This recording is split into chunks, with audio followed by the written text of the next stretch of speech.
اور آپ جانتے ہیں کہ یہ وہ زمانہ تھا جس زمانے میں صلیبیوں نے بیت المقدس پر، فلسطین پر قبضہ کر لیا تھا۔ سیدنا فاروق اعظم رضی اللہ عنہ کے زمانے سے لے کر 588 سال تک بیت المقدس مسلمانوں کے پاس رہا، اور اس کے بعد صلیبیوں نے جب قبضہ کر لیا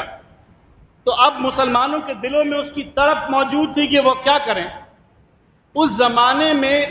جب وہ انہوں نے قبضہ کیا تو مسلمانوں کو جس طرح قتل و غارت گری کر رہے ہیں یہ خبیث، اسی طریقے سے انہوں نے کیا تھا۔ تو بیت المقدس اس زمانے میں لبنان، اردن، شام اور یہ فلسطین کا پورا علاقہ عمومی طور پر شام بولا جاتا تھا، اور تھا بھی وہ اسی ایریا،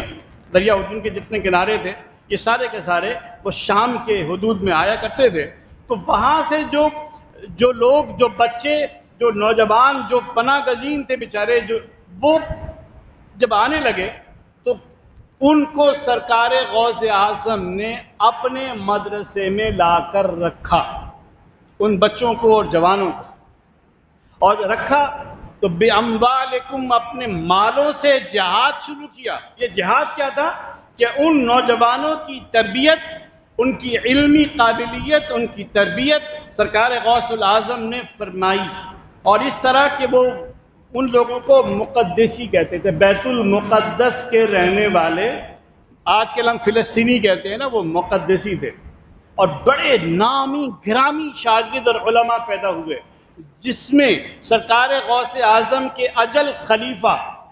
علامہ ابن قدامہ حنبلی رضی اللہ عنہ رحمہ اللہ ونور اللہ مرقدہ، جو سلطان صلاح الدین ایوبی رحمہ اللہ، جو فاتح بیت المقدس ہیں، جنہوں نے 88 سال صلیبیوں کے قبضے کے بعد اس کو آزاد کروایا تھا، ان کے اصل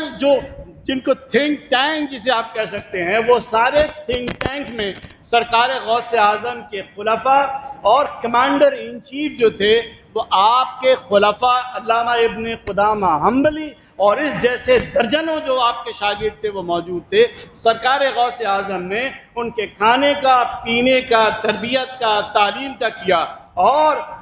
میدان جنگ میں لڑنے کے لیے کیا مجھ جیسا آدمی جا کے لڑ سکتا ہے جس کو پکڑنے کچھ نہیں آتا ہو، تلوار پکڑنے نہیں آتی ہو، گھڑ سواری مجھے نہیں آتی، کچھ نہیں آتی؟ آج کے دور کے حساب سے تو یقیناً ٹینک چلانا اور گولے چلانا، مارٹر گن چلانا، گن چلانا، یہ چلانا، وہ چلانا، یہ سب ہو سکتا ہے۔ تو جو اس زمانے کی بہترین تربیت تھی وہ سرکار غوث اعظم رضی اللہ عنہ نے ان کی فرمائی، وہ تربیت کی آپ نے،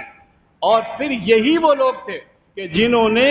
سرکار حضرت غوث الاعظم رضی اللہ تعالیٰ عنہ کے مریدین، جو مقدسی مریدین تھے اور جو عراق کے تھے، وہ سارے کا سارے سلطان صلاح الدین ایوبی کی فوج میں شامل ہوئے، اور پھر ایک کے ساتھ سرکار غوث اعظم نے جو رشد و ہدایت کے ساتھ جو بڑا کارنامہ انجام دیا، وہ کرد قبائل، جیسے آج بھی آپ لوگ کردوں کا نام سنتے ہیں، وہ غیر مسلم تھے، ان کرد قبائل کو سرکار غوث اعظم نے مرید کیا۔ اور کوئی جاننا چاہے کہ کرد کیسے ہوتے ہیں، آپ میں سے جس کسی کو عمرہ یا حج پر جانے کا موقع ملا تو آپ دیکھیں گے کہ وہاں پہ کچھ لوگ اس طرح گھومتے ہیں کہ جو قمیض انہوں نے پہنی ہوتی ہے وہ ان کے شلواروں کے اندر ہوتی ہے، شلوار جو ہے نا وہ باہر سے ہوتی ہے۔ یہ کرد لوگ ہوتے ہیں، ان کا ایک مخصوص نشان ہے۔ جو بھی گیا کبھی غور کیجئے، مشاہدہ کیجئے تو آپ کو یہ بات معلوم ہوگی کہ یہ جو کرد لوگ ہیں ان کو مسلمان کیا، اور جب یہ کرد بڑے لڑاکو تھے، بڑے زبردست تھے، جو یہ غلط کام کی طرف تھے، جب مسلمان ہوئے تو یہ سلطان صلاح الدین ایوبی رحمہ اللہ کے فوج میں شامل ہوئے۔ یہ کرد سرکار غوث اعظم کے ہاتھوں سے، آپ کے خلفاء کے ہاتھوں سے مسلمان ہوئے تو یقیناً آپ کے مرید بھی تھے، اور یہ سارے سلطان صلاح الدین ایوبی کی فوج میں شامل ہوئے، اور اللہ تبارک و تعالیٰ نے 88 سال جو ہے ان کے قبضے میں رہنے کے بعد سلطان صلاح الدین ایوبی رحمہ اللہ کے مبارک ہاتھوں سے دست اقدس سے بیت المقدس فتح فرمایا۔ جی اللہ تبارک و تعالیٰ نے، تو آپ کہیں گے کہ جی سرکار غوث اعظم کی صرف آپ خوبیاں، کرامات ہی بیان کریں گے؟ سب سے بڑی کرامت جو ہے، حضرت جنید بغدادی رحمہ اللہ کے پاس ایک شخص حاضر ہوا اور کہنے لگا کہ میں مرید ہونا چاہتا ہوں۔ فرمایا تم پہلے مجھے جانچ لو، دیکھ لو، پرکھ لو، پھر بات کرنا۔